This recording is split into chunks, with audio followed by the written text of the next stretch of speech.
మొన్న రీసెంట్గా జరిగిన విషయం ఏంటంటే అందరికీ తెలిసిందే. వైష్ణవి అనే ఒక అమ్మాయి ఉంది కదండి. ఇప్పుడు అమ్మాయిని చంపేసిండ వాడుకవైతే. చంపేసిన తర్వాత వాడేమన్నా సుఖంగా ఉండ చెప్పు? ఆ తల్లిదండ్రుల ఉసురు వానికి ఎంత దాకుంటుంది పాపం. వాళ్ళ అమ్మ వాళ్ళ అన్నదమ్ములు ఎంత ఏడుస్తున్నారు అమ్మాయి కోసం. వాడైతే చంపేసిండు అమ్మాయికి. చంపేసిన తర్వాత వాడు జైల్లో పోయి పడ్డాడు. జైల్లో పోయి పడ్డ తర్వాత వానికి మోషన్స్, వాంతులు ఏ విధంగా అయి ఉంటే. జైల్లో అయితే అందరు బాగానే చూసుకుంటారు కదా వానికి.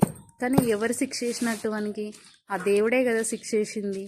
కానీ ఎవరి కర్మ అనేది ఒకటి ఉంటుంది. కర్మ ఖచ్చితంగా అనుభవిస్తారు. వానికి కూడా ఏ రకంగా రావాలో ఆ రకంగా వచ్చింది కాబట్టి వాడు కర్మ ఖచ్చితంగా అనుభవిస్తున్నాడు. వాడు కూడా హాస్పిటల్లో అక్కడికక్కడే చచ్చిపోవాలి. అందరి కోరిక కూడా అదే. పాప అమ్మాయిని చంపేసింది. వానికి అసలు మంచిదే కాదు. వాడు కూడా అసలు బయట పడద్దు అసలు.